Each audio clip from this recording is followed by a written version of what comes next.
जय हिंद साथियों, स्वागत है आपका सीएमसी के ऑफिशियल यूट्यूब चैनल पे। तो दोस्तों हम एक और वैकेंसी लेके आए आपके सामने जो कि है bank note paper mill limited में, जो कि सरकारी कंपनी है। तो देखते हैं डिटेल में क्या क्या कहता है और क्या क्या क्वालिफिकेशन आपके लिए मांगी गई है। तो दोस्तों बैंक नोट पेपर मिल इंडिया प्राइवेट लिमिटेड, ये जो कंपनी है पूरी तरह से सरकारी कंपनी है, 100% ओन कंपनी है गवर्नमेंट के द्वारा, जो कि आरबीआई की एक सब्सिडियरी कंपनी है और यहाँ पे नोटों की छपाई होती है, जो कि मैसूर कर्नाटका में है। चलिए बात करते हैं इसके वैकेंसीज के बारे में, कौन कौन सी वैकेंसीज इसके पास है। अलग अलग ट्रेड के लिए अलग अलग वैकेंसीज दी गई हैं। तो दोस्तों देखिए यहाँ पे ओवरऑल 21 वैकेंसीज आपको दिखेंगी यूआर के लिए, अन रिजर्व के लिए। दूसरा ईडब्ल्यूएस के लिए आपको 3 वैकेंसीज दिखेंगी, ओबीसी के लिए आपको 7 दिखेंगी, एसटी के लिए आपको 3 दिखेंगी, एससी के लिए आपको 5 दिखेंगी। यानी ओवरऑल अगर वैकेंसी की बात करें तो यहाँ पे 39 वैकेंसीज हैं। दोस्तों 39 वैकेंसी जरूर है, ठीक है, लेकिन ये काफी ज्यादा इंपॉर्टेंट है। मिनिस्ट्री ऑफ फाइनेंस मिनिस्ट्री के अंडर में आपकी जॉब लगने वाली है अगर आप लोग सारे क्राइटेरिया पूरा कर लेते हो तो। क्लियर दोस्तों यहाँ पे। चलिए अच्छा, एक और बात यहाँ पे इस नोटिफिकेशन में बताई गई है कि जो नंबर ऑफ वैकेंसीज है ना, ठीक है, आगे चेंज भी हो सकती है। मतलब अभी तक आपका 30 तारीख तक आपका डेट है फॉर्म फिलअप करने का, तब तक को चेंज भी की जा सकती है वैकेंसीज को, प्रोविजनल लेवल पे फिलहाल दिया गया है। अब देखिए बात करते हैं एप्लीकेशन की डेट की। तो आपका 5 जून 2024 से लेके 30 जून 2024 तक आप लोग अप्लाई कर सकते हैं। ऑनलाइन मोड पे सारी की सारी एप्लीकेशन फिल होने वाली है। एलिजिबिलिटी की बात करते हैं तो अलग अलग कैटेगरी के लिए, अलग अलग पोजीशन के लिए अलग अलग आपको वैकेंसीज यहाँ पे दे रखी है और उसकी एलिजिबिलिटी भी अलग अलग है। देखिए दोस्तों, पहला जो पॉइंट है, ठीक है, प्रोसेस असिस्टेंट ग्रेड 1 के टेक्निकल के लिए 10 वैकेंसीज दे रखी है आपके पास। एज होनी चाहिए 18 साल से 28 साल तक की।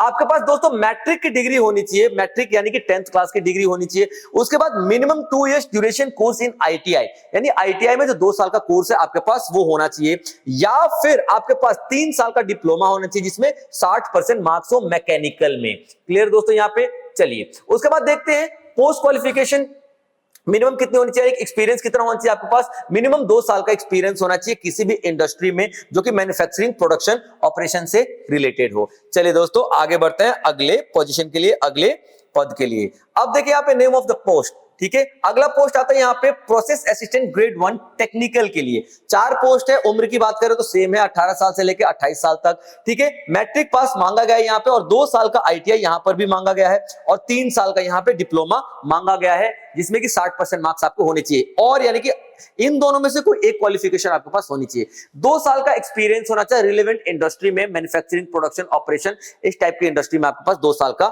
एक्सपीरियंस होना चाहिए। इंडस्ट्री आपका पेपर हो सकता है, पेपर एंड पल्प इंडस्ट्री हो सकता है, फर्टिलाइजर, पेट्रोकेमिकल, केमिकल प्लांट, इस तरीके की इंडस्ट्री में आपके पास एक्सपीरियंस होना चाहिए। आगे देखते हैं अगले पोजीशन के बारे में। अगला पोजीशन है दोस्तों process assistant grade 1 technical. 5 post है इसकी, 18 से 28 साल तक उम्र है। मैट्रिक मांगा गया है यहाँ पर और यहाँ पर भी 2 साल का आईटीआई का कोर्स मांगा गया है और आईटीआई का कोर्स अगर नहीं है यहाँ पे तो 3 साल का डिप्लोमा मांगा गया है जिसमें आपके 60% मार्क्स होने चाहिए। और बात करें एक्सपीरियंस की तो 2 साल का एक्सपीरियंस मांगा गया है यहाँ पे, आप देखेंगे। अच्छा एक और चीज मैं बता दूं, एक्सपीरियंस मतलब कंपलसरी नहीं होता, ठीक है, मतलब इसमें कंपलसरी नहीं है। अगर आपके पास एक्सपीरियंस नहीं है तब भी आप अप्लाई कर सकते हो, प्रेफरेंस एक्सपीरियंस वालों को दिया जाएगा। ये पॉइंट आप लोग देखेंगे। पेपर पल्प इंडस्ट्री, वही सारी इंडस्ट्री जिसमें आपको एक्सपीरियंस मांगा गया है। आगे बढ़ते हैं दोस्तों, अगली जो पोस्ट है वो है प्रोसेस असिस्टेंट ग्रेड 1 टेक्निकल की, ठीक है। 6 पोस्ट है इसमें, 18 से 28 साल तक की उम्र है इसमें।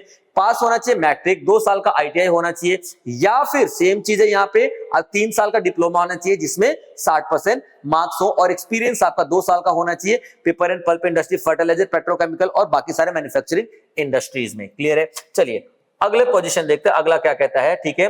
Process assistant grade 1 technical pulp and paper discipline. Clear, 6 post है यहाँ पे, 18 से 28 साल तक की आपकी एज लिमिट है। 3 साल का डिप्लोमा होना चाहिए यहाँ पे, 60% मार्क्स होने चाहिए। ध्यान सुनेगा, इसमें आपका मैट्रिक प्लस आईटीआई नहीं है, यहाँ पे क्या है 3 साल का डिप्लोमा होना चाहिए, 60% मार्क्स होने चाहिए, एग्रीगेट मार्क्स होने चाहिए, ठीक है। किसमें? Paper and pulp technology, wood paper and technology from a recognised university, ये तो सभी को पता है। यहाँ पे एक्सपीरियंस की डिमांड नहीं की गई है। अगला प्रोसेस असिस्टेंट ग्रेड 1 टेक्निकल के लिए सिविल डिसिप्लिन होना चाहिए, यानी सिविल में आपका जो भी डिग्री है वो होनी चाहिए। 2 पोस्ट है, 18 साल से लेके 28 साल तक का मैट्रिक पास होना चाहिए यहाँ पे, और 2 साल का आईटीआई, यहाँ पर सेम चीज आ गया। 2 साल का एक्सपीरियंस मांगा गया है, अगर हो तो ज्यादा बेहतर है, नहीं तब भी आप लोग अप्लाई कर सकते हो। और 3 साल का डिसिप्लिन, 3 साल का डिप्लोमा होना चाहिए, आपका 60% मार्क्स होने चाहिए। For diploma holders experience is not essential. यहाँ पे देखिए डिप्लोमा होल्डर्स वगैरह एक्सपीरियंस इसके लिए नहीं मांगेगा, ठीक है। चलिए अगला बढ़ते हैं, प्रोसेस असिस्टेंट ग्रेड 1 की टेक्निकल के लिए, केमिस्ट्री के लिए, ठीक है। 2 पोस्ट है, 18 से 28 साल तक, बीएससी मांगेगा, जाहिर सी बात है, आपकी केमिस्ट्री है तो बीएससी मांगेगा ही। 60% मार्क्स होना चाहिए एग्रीगेट में, और यहाँ पे experience is not required. Process assistant grade 1 non technical के लिए अकाउंट असिस्टेंट की बात कर रहे हैं। यहाँ पे 2 पोस्ट है, 18 से 28 साल तक उम्र, बीकॉम मांगा गया है यहाँ पे 60% के मार्क्स के साथ, experience is not required. Process assistant यहाँ पे टेक्निकल ऑफिस असिस्टेंट के लिए 2 पोजीशंस हैं, 18 साल से लेकर 28 साल तक की बात करें, 60% होना चाहिए किसी भी डिसिप्लिन में, आर्ट्स कॉमर्स साइंस किसी में भी होना चाहिए, एक्सपीरियंस इज नॉट रिक्वायर्ड। तो ये सारी की सारी आपकी एलिजिबिलिटी थी दोस्तों। अब यहाँ बात करते हैं रिजर्वेशन एंड रिलैक्सेशन की। जो एज होने वाली दोस्तों यहाँ पे आपकी मैं बता चुका हूं 18 से 28 साल तक होनी चाहिए, लेकिन अगर आप रिजर्व कैटेगरी वगैरह से हैं तो यहाँ पे देखिए शेड्यूल कास्ट और शेड्यूल ट्राइब के लिए आपको 5 साल का रिलैक्सेशन है। अदर बैकवर्ड क्लासेस के लिए जो नॉन क्रीमी लेयर है उनके 3 साल तक का है। उसके बाद पर्सन विद बेंचमार्क डिसेबिलिटी, यानी डिसेबिलिटी है, आंख कान किसी का अगर खराब है या डिसेबल है तो उसको 10 साल तक का गवर्नमेंट ऑफ इंडिया के गाइडलाइंस के हिसाब से मिलेगा। अगर कोई वो एक्स सर्विसमैन है तो उसको क्या मिलने वाला है, 3 साल का एडिशनल रिलैक्सेशन मिलने वाला है। क्लियर है दोस्तों यहाँ पे। चलिए और जो भी आपकी एज वगैरह होगी वो 10th क्लास के मार्क्स सर्टिफिकेट के हिसाब से आपको देखा जाएगा। और दूसरा पॉइंट, एक और बात, guidelines for the EWS, 10% seats यहाँ पे रिजर्व होने वाली है ईडब्ल्यूएस के कैंडिडेट्स के लिए। क्लियर पॉइंट यहाँ पे। चलिए उसके बाद बात करते हैं guidelines for the person with disability. ये हम नहीं पढ़ेंगे, ये सभी को पता है डिसेबिलिटी का मतलब क्या होता है। एसटी ओबीसी के लिए ये भी नहीं पढ़ेंगे हम लोग, इसमें बहुत ज्यादा डिटेल्स है जो कि मैं पहले आपको बता चुका हूं, ठीक है। अब बात करते हैं एग्जामिनेशन फीस की। एग्जामिनेशन फीस अगर आप एसटी पीडब्ल्यू बीडी से बिलोंग करते हैं तो कोई आपका एग्जामिनेशन फीस नहीं लगेगा, लेकिन इंटीमेशन चार्जेस आपके 200 लगने वाले हैं। और अगर आप बात अदर कैटेगरी से, मतलब जो इन कैटेगरीज के अलावा अनरिजर्व कैटेगरी से हैं, तो टोटल आपकी फीस लगने वाली है 600 रुपए। क्लियर पॉइंट यहाँ पे।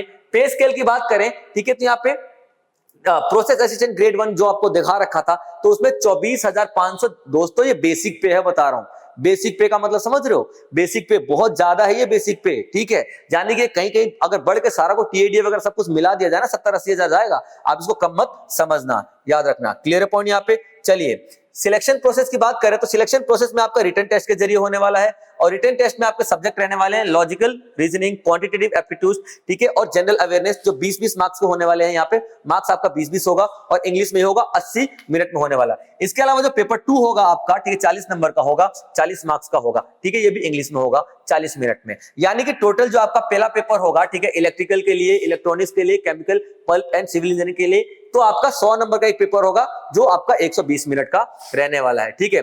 दूसरा पॉइंट देखिए, अकाउंट असिस्टेंट की बात करते हैं तो अकाउंट असिस्टेंट में 3 सब्जेक्ट तो सेम है, रीजनिंग, मैथ्स और अवेयरनेस, जनरल अवेयरनेस सेम है। बाकी यहाँ पे अकाउंटिंग नॉर्म्स आ जाएंगे। देखिए यहाँ पे क्या दिया गया था आपका, ठीक है, प्रोफेशनल टेक्निकल नॉलेज, जिससे आप भरना चाहते हैं इलेक्ट्रिकल से, मैकेनिकल से, उसमें। लेकिन यहाँ पे अकाउंटिंग की बात हो रही है तो यहाँ पे आपका जो 40 नंबर वाला पेपर होगा वो अकाउंटिंग नॉर्म्स के हिसाब से होगा। टोटल आपको 120 मिनट मिलने वाले हैं। दूसरा यहाँ पे देखते हैं, ठीक है, किस पोस्ट के लिए, ऑफिस असिस्टेंट की पोस्ट के लिए। तो यहाँ पे देखिए 4 होने वाले हैं सब्जेक्ट के टेस्ट आपके, जो आपका रीजनिंग है, मैथ्स है, जनरल अवेयरनेस और इंग्लिश है, ठीक है। यहाँ पे टोटल आपको 120 मिनट मिलने वाले हैं 100 क्वेश्चंस के लिए। क्लियर दोस्तों। बाकी यहाँ पे रिपोर्टिंग लेट है, आपको सभी को पता है कि लेट जाओगे तो भैया पेपर में नहीं बैठने दिया जाएगा, क्या क्या डॉक्यूमेंट्स लेके जाने, जनरल कॉलेज, सारी चीजें आप लोगों को पहले से ही पता है, तो इसमें हम लोग नहीं जाएंगे, ठीक है। सारी चीजें आपको पहले से पता है। अराइविंग स्कोर्स, ऑनलाइन एग्जामिनेशन, ठीक है, ये भी छोड़िए, ये भी हम नहीं पढ़ने वाले हैं, ठीक है। अब देखिए यहाँ पे क्या है, क्या बोल रहा है, कट ऑफ मार्क्स की बात कर रहे हैं, ठीक है। अब देखिए, the minimum qualifying marks that is cut off marks for required to consider final merit list for the different categories candidates are, ठीक है। यूआर के लिए, अनरिजर्व ईडब्ल्यूएस कैटेगरी के लिए 45% मार्क्स है, ओबीसी कैटेगरी के लिए 40% मार्क्स है, एसटी एससी के लिए 35% मार्क्स है। ये दोस्तों क्वालिफाइंग मार्क्स रहने वाले हैं। अप्लाई कैसे करना है आपको, ऑनलाइन मोड पे अप्लाई करने वाले हो आप लोग, ठीक है। ऑनलाइन मोड पे जो आपके 5 तारीख से लेकर 30 तारीख तक आपको ऑनलाइन मोड खुल जाएगा। आप वेबसाइट पे जाके पूरा फॉर्म फिलअप करने वाले हैं। पूरा फॉर्म फिलअप कीजिए, गाइडलाइंस आपको मिल जाएगी, और आपकी वेबसाइट ये दे रखी है www.bnpmind ia.com, यानी कि इस वेबसाइट पे जाके आप लोग फॉर्म फिलअप कर दीजिए। बाकी इन्फॉर्मेशन आपके पास जो आपको पहले मैं बता चुका हूं, पेमेंट वगैरह आप 30 तारीख से पहले कर देंगे एप्लीकेशन की, जो कि आपका 200 रुपए और 600 रुपए है। क्लियर दोस्तों? यहाँ पे इमेज आपकी प्रॉपर होनी चाहिए, क्लियर होनी चाहिए। आप लोग जो इमेज अपलोड करने वाले हो, ये सारी जनरल सी बातें हैं, सभी को आपको पता है। 230 पिक्सल्स होनी चाहिए, जनरल सी बातें आपको सबको पता है, इसमें ज्यादा हम गहराई में जाने की बात नहीं करेंगे। डॉक्यूमेंट्स वगैरह आप स्कैन करोगे, थंबप्रिंट को स्कैन करोगे, सिग्नेचर को स्कैन करोगे, और याद रखना सिग्नेचर जो होना चाहिए कैपिटल लेटर में नहीं होना चाहिए, जो आपका स्मॉल लेटर्स में होना चाहिए। जो ओरिजिनल सिग्नेचर आप करते हो वही होना चाहिए। ये सारी चीजें हैं दोस्तों। तो और तो इसमें कुछ बताने के लिए नहीं है, सारी चीजें आपको पता है, ठीक है, कि गिल्टी पाए गए तो आपको दोषी करार दिया जाएगा, एग्जाम नहीं देने दिया जाएगा, ये सारी चीजें आपको पता, जनरल से इंस्ट्रक्शन, ठीक है। तो ये दोस्तों बहुत इंपॉर्टेंट वैकेंसी है जो सेंट्रल गवर्नमेंट ने निकाली है, मिनिस्ट्री ऑफ फाइनेंस के अंडर में निकाली गई है। तो आप जाइए, इसको वेबसाइट पे देखिए, और डिटेल्स के लिए वेबसाइट आप चेक कर सकते हैं, और सारी की सारी डिटेल्स देखते हुए सही तरीके से इसको अप्लाई करेंगे। और अगर ये आपको यूजफुल लग रही है, या फिर लग रहा है कि और भी आपके कोई दोस्त इसको अप्लाई कर सकते हैं, तो अपने उन दोस्तों को भी शेयर जरूर कीजिएगा दोस्तों। तब तक के लिए अपना ध्यान रखिएगा। जय हिंद।